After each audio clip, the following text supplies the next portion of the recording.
بسم الله الرحمن الرحيم أرأيت الذي يكذب بالدين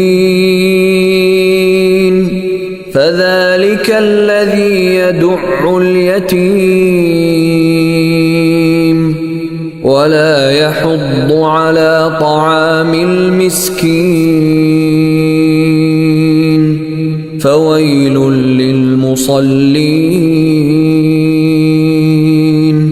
الذين هم عن صلاتهم ساهون الذين هم يراءون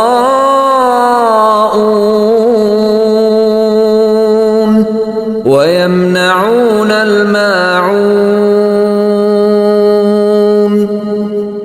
صدق الله العظيم.